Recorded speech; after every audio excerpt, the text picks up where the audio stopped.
Alors, me voilà. Noémie, 34 ans, assise dans mon appartement que j'ai acheté il y a 3 ans avec un crédit immobilier, les yeux rivés sur cet email du service des RH de ma boîte. Ils veulent que j'aille travailler dans notre filiale européenne pendant 2 ans. 2 années entières. C'est long, loin de chez soi. Je travaille pour une grande boîte de la tech. Et honnêtement, j'y ai un poste plutôt sympa. Le salaire est correct aussi, ce qui m'a permis d'acheter cet endroit. Ce n'est rien d'extravagant, mais c'est à moi, vous voyez. Enfin, à moi et à la banque pour l'instant. Il me reste encore pas mal de mensualités à payer. Mais voilà le truc. Je ne peux pas laisser cet appartement vide pendant 2 ans. Ce serait stupide. Je veux dire, je devrais continuer à payer le crédit pendant mon absence. Et ça, c'est jeter de l'argent par les fenêtres. Alors, j'ai commencé à réfléchir. Pourquoi ne pas le louer? Utiliser l'argent du loyer pour couvrir mes mensualités. J'ai appelé un avocat que je connais, Maître Dubois. Il m'avait déjà aidé pour certaines choses quand j'ai acheté l'appartement. Maître Dubois, j'ai besoin de vos lumières sur quelque chose, ai-je dit quand il a répondu. Je pars travailler à l'étranger pendant 2 ans. Je veux louer mon appartement. Comment faire ça dans les règles pour ne pas me faire matraquer par le fisc plus tard? Il a ri, bien pensé. Oui, il vous faudra un bail en bonne et due forme. Je peux vous en rédiger un. Vous devrez déclarer les revenus locatifs sur votre feuille d'impôt, mais c'est assez simple. Gardez juste tous vos reçus. Ça m'a fait réfléchir à l'état de mon appartement. Il n'est pas en mauvais état, mais un petit rafraîchissement ne lui ferait pas de mal. J'ai donc décidé d'engager des artisans pour arranger quelques trucs. J'ai trouvé cette équipe grâce à la recommandation d'un ami. 3 hommes se sont présentés le lundi suivant. « Qu'est-ce qu'on a à faire ici ?» a demandé le chef d'équipe, Antoine. La cuisine a besoin d'un coup de peinture. La salle de bain pourrait profiter d'un nouveau carrelage. Et les murs du salon ont quelques éraflures. Rien de grave, mais je veux que ça ait l'air neuf. 2 semaines, maximum, a dit Antoine. Mais vous ne pouvez pas rester ici pendant qu'on travaille. Trop de poussière et de bruit. C'est à ce moment-là que j'ai appelé mon amie Sarah. Elle a une grande maison à l'autre bout de la ville, et je savais qu'elle avait une chambre d'amis. Sarah, je peux squatter chez toi pendant quelques semaines. Je fais faire des travaux dans mon appartement. Bien sûr. Tu sais que tu es toujours la bienvenue ici. J'ai donc fait une valise et je me suis installée dans la chambre d'amis de Sarah. Les artisans ont commencé le lendemain. Et mon Dieu, j'étais contente de ne pas être là. Le bruit était incroyable, même depuis chez Sarah quand je suis passée en voiture pour voir où ils en étaient. Mais il y a un hic. Je n'avais pas encore prévenu mes parents et ça me pesait. Mes parents sont, comment dire, ils sont très présents. Ils aiment se mêler de tout ce que je fais, donner des conseils que je n'ai pas demandés, faire des suggestions qui ne sont pas vraiment des suggestions, si vous voyez ce que je veux dire. Ma sœur Lise a 8 ans de moins que moi, elle a donc 26 ans. Elle vit toujours chez mes parents, ce qui, honnêtement, ne me surprend pas. Ils l'ont toujours couvée. Elle sort avec ce garçon, Jérémy, depuis environ 6 mois. Il a l'air sympa, je suppose, mais il ne travaille pas vraiment beaucoup. Lise non plus, d'ailleurs. Elle est allée à l'université, mais c'est moi qui ai payé la plus grande partie de ses études parce que mes parents disaient ne pas en avoir les moyens. Bref, je savais que je devais leur parler de l'Europe à un moment ou à un autre. Je n'arrêtais pas de repousser l'échéance parce que je savais qu'ils auraient leur mot à dire. Ils l'ont toujours. 2 semaines avant mon départ, j'ai finalement trouvé le courage. J'ai appelé ma mère. « Salut maman, je peux passer dîner ce soir? J'ai une nouvelle à vous annoncer. Bien sûr, je vais te faire ton plat préféré. Lise et Jérémy seront là aussi. Je suis arrivée à 18 h avec une bouteille de vin. Mes parents vivent dans cette belle maison qu'ils ont achetée quand j'étais au lycée. C'est plus grand que chez moi, c'est certain. Nous nous sommes assis pour dîner. Maman avait fait un bœuf bourguignon, qui était plutôt bon. Lise était là avec Jérémy et elle n'arrêtait pas de regarder son téléphone pendant le repas. Classique. Alors, a dit ma mère, quelle est cette nouvelle que tu voulais nous annoncer? J'ai pris une profonde inspiration. L'entreprise m'a proposé un poste en Europe. Je serai partie pendant 2 ans pour travailler dans notre filiale là-bas. Mes parents se sont regardés, puis m'ont regardé à nouveau. « Dis-nous en plus », a dit maman en se penchant en avant. J'ai donc expliqué le poste, les responsabilités, le calendrier. Du coin de l'œil, je voyais Lise lever les yeux au ciel. Elle faisait toujours ça quand je parlais de travail, comme si c'était ennuyeux ou quelque chose du genre. « C'est merveilleux, chérie », a dit mon père. « Nous sommes fiers de toi. » « Merci, mais il y a une autre chose. je prévois de louer mon appartement pendant mon absence. Je veux dire, je ne peux pas le laisser vide pendant 2 ans. J'ai toujours des mensualités de crédit à payer. L'ambiance dans la pièce a changé instantanément. Maman et papa se sont à nouveau regardés, et je connaissais ce regard. Ils avaient une de ces conversations silencieuses que les gens mariés ont. « En fait, » a dit maman lentement, « tu n'as pas besoin de le louer à des inconnus. Lise et Jérémy pourraient y rester. Comme ça, tu sais que c'est entre de bonnes mains et tu n'as pas à t'inquiéter que des locataires saccagent l'endroit. » J'ai cligné des yeux. « Pardon ? Ta sœur a besoin de son propre espace, » a dit maman. « Et Jérémy aussi. Il prévoit de se marier bientôt. » J'ai regardé Lise, qui était soudainement très intéressée par la conversation. Jérémy souriait, comme si on venait de lui annoncer qu'il avait gagné au loto. « D'accord, » ai-je dit prudemment. « S'ils veulent à me le louer, je suis ouverte à cette idée. Je leur ferai même une réduction de 20% sur le loyer que j'avais prévu de demander. » Le silence qui a suivi était assourdissant. Le visage de ma mère est devenu blanc, puis rouge. « Tu es sérieuse là? Tu veux faire payer un loyer à ta propre sœur? » Je l'ai dévisagé. « Maman, j'ai un crédit à payer. Le but de la location, c'est de couvrir ces paiements pendant que je suis partie. »« Mais c'est la famille, » a dit maman, sa voix montant d'un cran. Lise a finalement pris la parole. « Mon Dieu, Noémie, tu es tellement radine. Je n'arrive pas à croire que tu ne veuilles pas juste me laisser y vivre. J'aide la famille, » ai-je rétorqué. « Qui a payé les études de Lise quand vous disiez ne pas en avoir les moyens? Qui vous prête de l'argent chaque fois que vous en demandez? » Papa s'est raclé la gorge. « C'est différent, chérie. » « En quoi est-ce différent? » Lise s'est penchée en avant. « Parce que tu gagnes beaucoup plus d'argent que nous.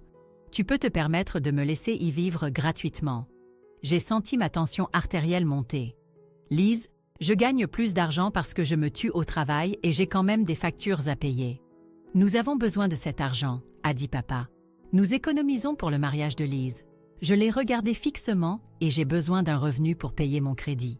En quoi ma situation est-elle différente de la vôtre? » Lise a frappé la table de sa main. « Parce que nous sommes ta famille. Et en plus, je ne veux pas vivre dans l'appartement que papa et maman louent. Il est dans un quartier horrible. Ton appartement est en centre-ville, près de tout. Donc, tu veux le meilleur appartement, mais tu ne veux pas payer pour? Mon Dieu, t'es vraiment une salope, » a dit Lise. Jérémy a finalement pris la parole. « Allez, Noémie, on ne saccagerait pas l'endroit ou quoi que ce soit. On en prendrait bien soin. J'en suis sûre.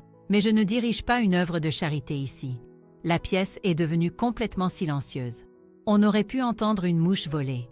La voix de ma mère était glaciale quand elle a finalement parlé. « Je pense que tu devrais partir. Ça me va. » J'ai attrapé mon sac à main et je me suis dirigée vers la porte. Personne ne m'a dit au revoir. Personne ne m'a raccompagnée. Je suis juste partie. Le trajet de retour vers la maison de Sarah était flou. Je tremblais. J'étais tellement en colère. Comment osaient-ils agir, comme si je leur devais quelque chose? Comme si j'étais déraisonnable de vouloir être payée pour l'utilisation de mon appartement. Sarah était dans la cuisine quand je suis entrée. « Hé, comment s'est passé le dîner ?» a-t-elle demandé, puis elle a regardé mon visage. « Oh, qu'est-ce qui s'est passé ?»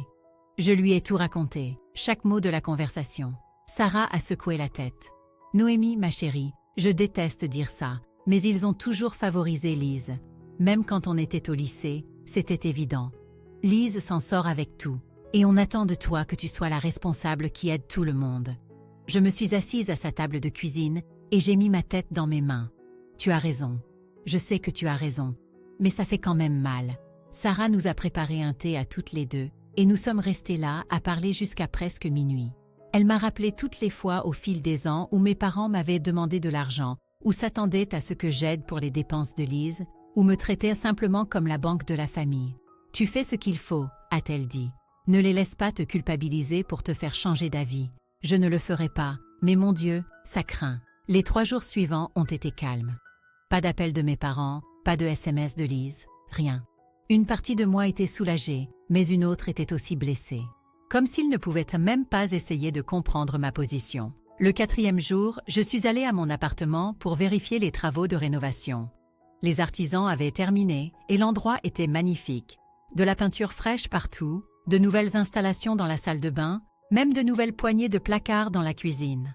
Antoine et son équipe avaient fait un excellent travail. Après leur départ, je me suis assise dans mon appartement vide et j'ai regardé les dossiers de location que j'avais reçus en ligne. Il y en avait pas mal, mais un couple s'est vraiment démarqué. Mark et Jennifer Tran. Tous deux avaient de bons emplois, d'excellents scores de crédit et de très bonnes références de leurs anciens propriétaires. Ils semblaient parfaits. Je les ai appelés cet après-midi-là. « Bonjour, est-ce que je parle à Jennifer? C'est Noémie, au sujet de la location de l'appartement. Aimeriez-vous visiter l'endroit? Je pourrais vous y retrouver après-demain vers 14 heures. Ce serait parfait. Nous sommes très intéressés. Merveilleux. Je vous enverrai l'adresse par SMS. » 2 jours plus tard, je suis allée les rencontrer. Je suis arrivée quelques minutes en avance et j'ai attendu devant l'immeuble. Ils sont arrivés pile à l'heure. Un couple sympathique d'une trentaine d'années, tous deux habillés de manière professionnelle. Nous sommes entrés dans l'immeuble et avons pris l'ascenseur jusqu'au 3e étage. Je discutais avec eux du quartier, leur parlant de l'épicerie au coin de la rue et du bon restaurant à 2 rues de là. « Ça a l'air d'être un super quartier », a dit Mark. « Ça l'est vraiment. J'ai adoré vivre ici. Nous sommes arrivés à ma porte et j'ai sorti ma clé. Voilà, nous y sommes, ai-je dit en déverrouillant la porte. J'ai poussé la porte et je suis entrée, avec Mark et Jennifer juste derrière moi. Et c'est là que je les ai vus. Liz était assise sur mon canapé en jogging et t-shirt. Jérémy était dans la cuisine en train de se faire un sandwich. Il y avait des valises dans le coin près de la fenêtre et les vêtements de Liz étaient jetés sur le fauteuil. J'ai eu l'impression d'avoir reçu un coup de poing dans l'estomac. « Mais qu'est-ce que c'est que ce bordel ?» ai-je dit. Jennifer et Mark se tenaient derrière moi dans l'embrasure de la porte, clairement confus. Liz a levé les yeux du canapé comme si de rien n'était. « Oh, salut Noémie, tu aurais dû frapper. »« Frapper, c'est mon appartement. » Jérémy s'est retourné depuis le plan de travail de la cuisine, tenant toujours son sandwich. « Salut », a-t-il dit à Mark et Jennifer comme si c'était tout à fait normal.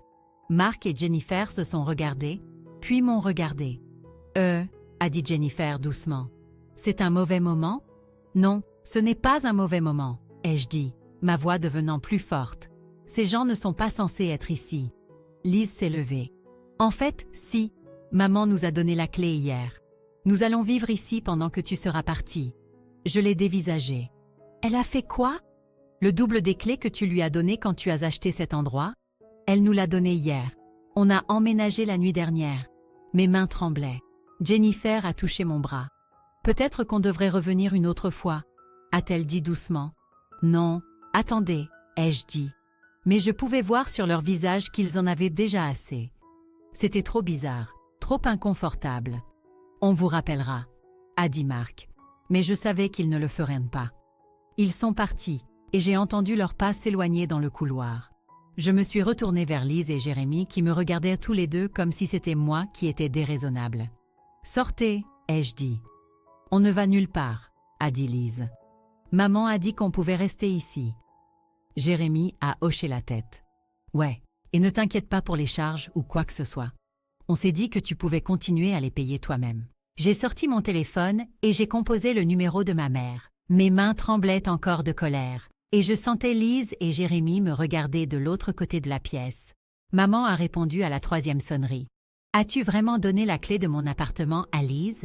ai-je demandé sans dire bonjour. La voix de maman a pris ce ton défensif qu'elle utilisait toujours quand elle savait qu'elle avait tort, mais ne voulait pas l'admettre. « Liz a besoin d'un endroit où rester, et tu es égoïste à propos de tout ça. J'ai pensé que s'ils emménageaient simplement, tu verrais à quel point tu es ridicule. Je n'en croyais pas mes oreilles. Maman, c'est une violation de domicile. Ils n'ont pas la permission d'être ici. Ne sois pas si dramatique. C'est la famille. Je me fiche que ce soit le pape. C'est mon appartement et je n'ai pas dit qu'ils pouvaient y vivre. Je lui ai parlé de Mark et Jennifer. Comment ils étaient en partie à cause de ce gâchis, à quel point c'était embarrassant. Maman a continué à dire que je surréagissais et que j'étais radine. Je lui ai raccroché au nez. Derrière moi, Liz riait. « Tu aurais dû voir ta tête quand tu es entrée ici, » a-t-elle dit à Jérémy. C'était impayable. C'en était trop. Je suis sortie de l'appartement sans leur adresser un autre mot. Je me suis assise dans ma voiture sur le parking et j'ai appelé le 17. Je dois signaler une violation de domicile, ai-je dit à l'opérateur. Il y a des gens dans mon appartement qui n'ont pas la permission d'y être. L'opérateur m'a demandé mon adresse et a dit qu'ils enverraient des agents. Je leur ai dit que je les attendrais dans le hall. 20 minutes plus tard, 2 policiers sont arrivés. L'agent Martin et l'agent Durand. J'ai expliqué toute la situation pendant que nous montions dans l'ascenseur. Comment je partais pour l'Europe. Comment ma famille voulait que je laisse ma sœur y vivre gratuitement. Comment ma mère leur avait donné mon double de clé sans ma permission. Nous sommes arrivés à ma porte et je l'ai déverrouillée avec ma clé. Lise et Jérémy étaient toujours là, mais ils avaient l'air nerveux en voyant les flics. « Qu'est-ce qui se passe ?» a demandé Lise, mais sa voix n'était plus aussi assurée qu'avant. L'agent Martin s'est avancé. « Nous avons besoin de voir une pièce d'identité de vous deux. » Ils ont tendu leur carte d'identité et l'agent Martin les a examinés. « Madame, m'a-t-il dit, pouvez-vous confirmer que vous n'avez pas donné à ces individus la permission d'être dans cet appartement ?»« C'est exact. Je ne leur ai pas donné la permission. » L'agent Durand s'est tourné vers Lise et Jérémy. « Avez-vous un document prouvant que vous avez le droit d'être ici? Un bail? Quelque chose comme ça ?» Lise avait l'air paniquée. « Notre mère nous a donné la clé. Elle a un double? La propriétaire de l'appartement est juste ici, » a dit l'agent Martin. « Et elle nous dit qu'ils n'ont pas la permission d'être ici. Vous devez rassembler vos affaires et partir dans l'heure qui suit. » C'est là que Lise a complètement perdu les pédales. Elle a commencé à me hurler dessus, m'insultant avec des noms que je ne répéterai pas. Elle a dit que je ruinais sa vie, que j'étais une sœur horrible, que j'avais toujours été jalouse d'elle. Puis elle a essayé de m'attaquer. L'agent Durand lui a attrapé le bras avant qu'elle ne puisse m'atteindre. Mais Jérémy a empiré les choses. Quand il a vu le flic tenir le bras de Lise, il a poussé l'agent Durand. « Lâchez-la !» C'était une erreur. Les deux agents ont immédiatement bougé pour maîtriser Jérémy. Et en quelques secondes, il était au sol, menotté. Lise criait encore plus fort maintenant. Et quand elle a essayé de donner un coup de pied à l'agent Martin, elle s'est retrouvée menottée aussi. « Vous êtes tous les deux en état d'arrestation », a dit l'agent Martin. « Violation de domicile et violence sur agent de la force publique. » Ils leur ont lu leurs droits pendant que je restais là, à regarder. Ma sœur et son petit ami se faisant arrêter dans mon appartement. Les agents les ont fait sortir menottés.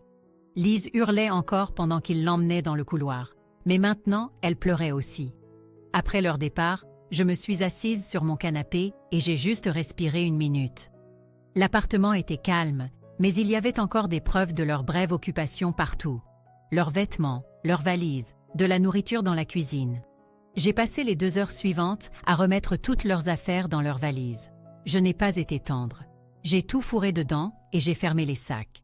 Ensuite, j'ai appelé un service de coursier et je leur ai fait récupérer les valises et les livrer chez mes parents. Je ne voulais pas m'en occuper moi-même. Pendant que j'attendais le coursier, j'ai appelé un serrurier que je connaissais. Le gardien de l'immeuble me l'avait recommandé quand j'ai emménagé. « Bonjour, c'est Noémie de l'appartement 3B. J'ai besoin de faire changer mes serrures aujourd'hui, genre maintenant si possible. » Il a dit qu'il pouvait être là dans 1 heure. Fidèle à sa parole, il est arrivé avec ses outils et a installé de nouvelles serrures en 30 minutes. J'avais maintenant des clés entièrement neuves et le double de mes parents était inutile. Pendant tout le temps qu'il travaillait, mon téléphone n'arrêtait pas de sonner. Mes parents appelaient encore et encore. Je n'ai pas répondu. Puis les SMS ont commencé. Ma mère m'a envoyé message après message. J'étais une fille horrible. J'étais égoïste.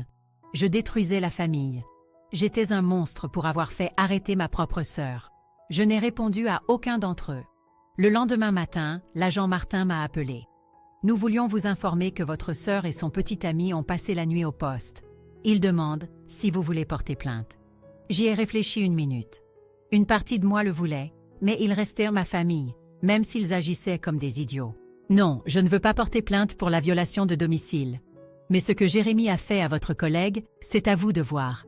Il aura probablement une amende et des travaux d'intérêt général. Peut-être des cours de gestion de la colère. Ce n'est pas mon problème, ai-je dit. Et je le pensais. J'ai réalisé que je manquais de temps pour trouver des locataires par moi-même. Il ne me restait qu'environ 1 semaine avant de devoir partir pour l'Europe, et j'avais déjà perdu Marc et Jennifer à cause de ce bazar. J'ai appelé mon ami Daniel, qui est agent immobilier. « Daniel, j'ai besoin d'aide. Je pars pour l'Europe dans 1 semaine, et je dois louer mon appartement rapidement. Peux-tu m'aider? » « Bien sûr. Envoie-moi des photos de l'appartement et je vais le mettre en annonce correctement. Je m'occuperai des visites et de tout le reste. Toi, concentre-toi sur la préparation de ton voyage. » C'était exactement ce que j'avais besoin d'entendre. J'ai passé le reste de la journée à prendre des photos de l'appartement et à les envoyer à Daniel avec tous les détails sur le loyer et les conditions du bail. 3 jours plus tard, je m'envolais pour l'Europe. 2 semaines après, Daniel m'a appelé pour me dire qu'il avait trouvé des locataires parfaits et que le bail était signé. Vivre en Europe s'est avéré incroyable. Le travail était stimulant, la ville était magnifique et je gagnais bien ma vie. Mieux encore, je recevais les paiements de loyer de mon appartement chaque mois, ce qui couvrait parfaitement mon crédit. Daniel avait trouvé ce couple formidable, tous deux médecins qui prenaient un soin excellent de l'appartement. Pendant le premier mois après mon départ, mon téléphone a été d'un calme olympien. Pas d'appel de mes parents, pas de SMS rageurs de Lise. C'était comme s'ils m'avaient complètement rayé de leur vie. Et honnêtement, ça m'allait très bien. La paix était incroyable. Puis ma tante Carole a appelé. C'est la sœur de mon père et elle a toujours été la personne la plus raisonnable de notre famille. « Noémie, ma chérie, comment tu t'installes là-bas? Écoute, je voulais te parler de la situation du mariage de Lise. Carole m'a dit que les parents de Jérémie avaient appris ce qui s'était passé dans mon appartement. Apparemment, ils avaient dû payer la caution pour faire sortir Jérémie de garde à vue après son arrestation. Et quand ils lui ont demandé ce qui s'était passé, il leur a raconté toute l'histoire. Ils étaient horrifiés, a dit Carole. Absolument horrifiés. Ils ont appelé tes parents et leur ont dit qu'ils étaient dégoûtés par toute cette affaire. Ils ont aussi dit qu'ils trouvaient Lise gâtée et pleine de droits. Carole a expliqué que les parents de Jérémie avaient prévu de payer une grande partie du mariage. Ils avaient déjà versé des acomptes pour la salle et le traiteur, mais après l'incident de l'appartement, ils ont retiré tout leur soutien financier. Ils ont dit à Jérémie et Lise que s'ils voulaient se marier, ils devraient le payer eux-mêmes. Ils ont dit qu'ils n'allaient pas récompenser ce genre de comportement. Waouh! Et ce n'est pas tout. Lise est allée voir ta mère et l'a supplié de les laisser vivre dans cet appartement que tes parents possèdent. Ta mère a dit non. Je n'ai pas pu m'empêcher de rire. Alors, maman comprend soudainement le concept d'avoir besoin de revenus locatifs. Exactement.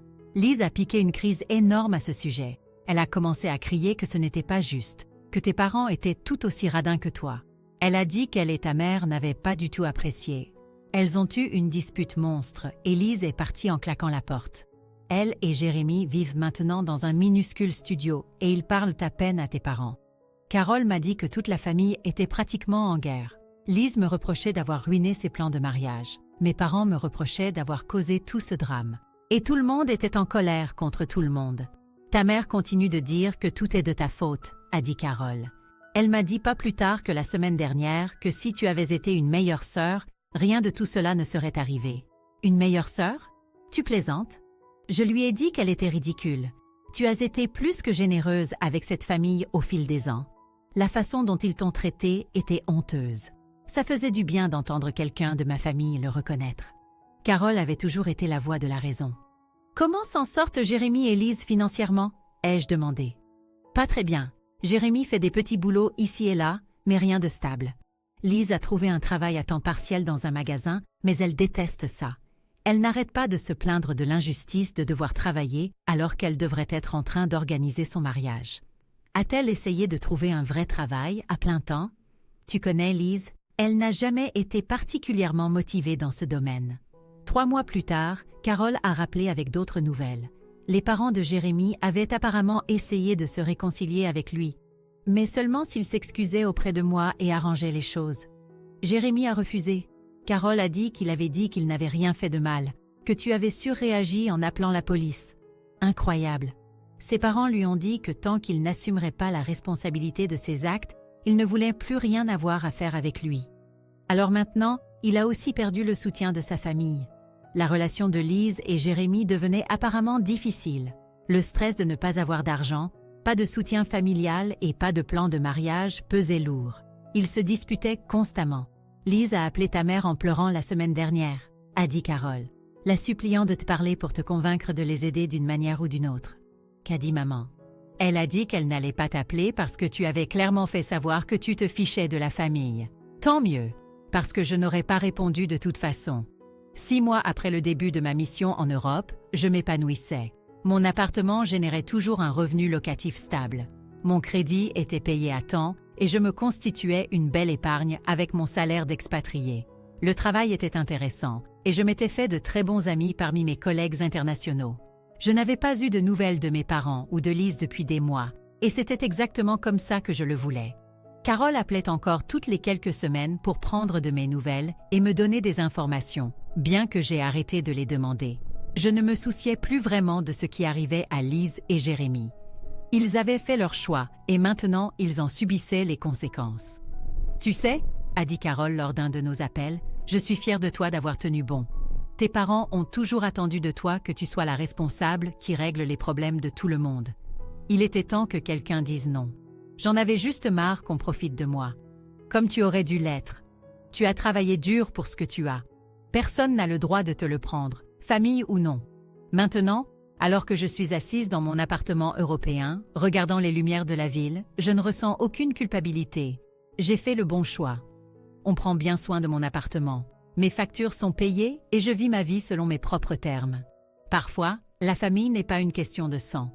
Parfois, ce sont les gens qui vous respectent et vous soutiennent vraiment. Et parfois, la chose la plus saine que vous puissiez faire est de vous éloigner des gens qui ne vous voient que comme une source d'argent ou de faveur. Fin de l'histoire.